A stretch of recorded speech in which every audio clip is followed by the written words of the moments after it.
में सबसे पहले बात दिग्विजय सिंह की, जिस पर अब बीजेपी विधायक भड़क गए हैं। दिग्विजय सिंह पर बीजेपी विधायक भड़क गए। रामेश्वर शर्मा ने कांग्रेस पर निशाना साधा। हिंदुस्तान को जलाने पर कांग्रेस उतारू है, ये बात विधायक रामेश्वर शर्मा ने कही। कांग्रेस भारत की उन्नति की बात नहीं करती, जिन्ना की तरह सत्ता की भूखी है।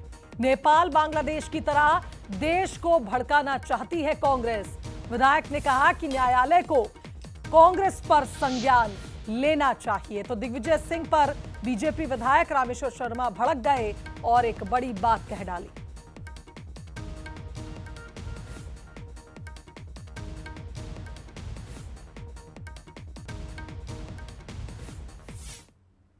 और इधर भोपाल की बात करें तो यहां कांग्रेस प्रवक्ता भूपेंद्र गुप्ता ने भी बयान दे दिया। बीजेपी के आरोपों पर पलटवार किया है।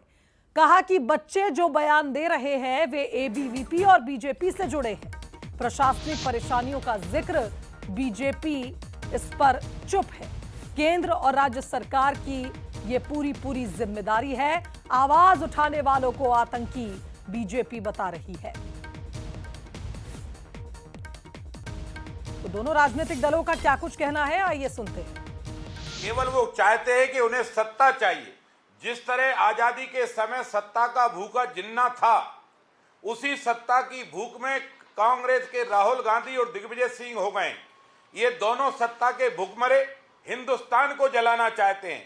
एक पगला कभी नेपाल और बांग्लादेश का उदाहरण देकर, कभी अफगानिस्तान का उदाहरण देकर हिंदुस्तान के नौजवानों को भड़काने का काम करता है, जिसका नाम राहुल गांधी है।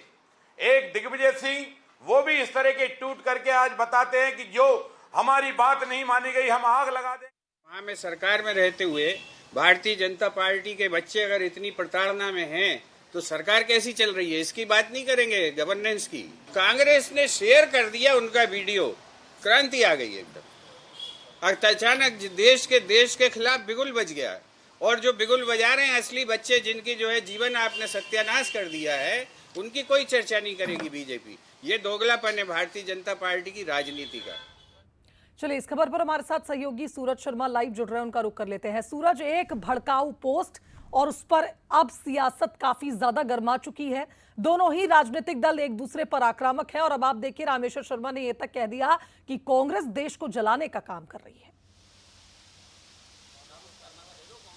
देखिए, बिल्कुल दिग्विजय सिंह की पोस्ट को लेकर फिर से खड़ा हुआ है। पहला मौका नहीं, इसके पहले भी कई बार हमने देखा अलग अलग जो पोस्ट हैं उसके जरिए विवाद खड़ा हुआ। और आज जिस तरीके से उत्तराखंड में छात्र धरने पर धमके या जो वीडियो है वो दिग्विजय सिंह ने पोस्ट किया, उसके बाद अब फिर से बयानबाजी शुरू हो गई है।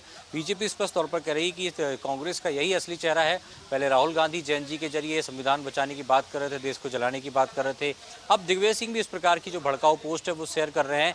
तो क्या ये भारत में भी इस प्रकार से युवाओं को भड़काने का काम कर रहे हैं? यही कांग्रेस का असली चेहरा है। तो वही कांग्रेस बचाव करते नजर आ रही है और कह रही है कि किस प्रकार से देश में भारतीय जनता पार्टी की सरकार है, तो कैसे युवाओं के बारे में नहीं सोच रही, कैसे प्रशासनिक अराजकता है, किस तरीके से पेपर लीक में छात्र जब धरने पर बैठे हैं तो क्यों आखिर कोई उनकी बात सुनने को तैयार नहीं है। इसके पीछे का सबसे बड़ा कोई कारण है, कोई जिम्मेदार है तो भारतीय जनता पार्टी। लेकिन ये बात तय है कि दिग्विजय सिंह के पोस्टर ने, दिग्विजय सिंह के सोशल मीडिया पोस्टर ने एक विवाद खड़ा कर दिया। अब देखना होगा ये विवाद कहां तक जाता है, क्योंकि भारत नेपाल में जिस तरीके के हालात है उसको लेकर भारत कहीं न कहीं शांत है और जिस तरीके से बयानबाजी की जा रही है उससे सियासत और आगे बढ़ने वाली। बिल्कुल सही कहा सूरज आपने, और देखना होगा अब इस पर और बयानबाजी कहां से सामने आती है। कारण यह है कि फिलहाल तो काफी ज्यादा सियासत इस पूरे मुद्दे पर हो रही है। दोनों ही पार्टियां एक दूसरे पर आक्रामक है। बहुत शुक्रिया तमाम अपडेट्स हम तक पहुंचाने के लिए।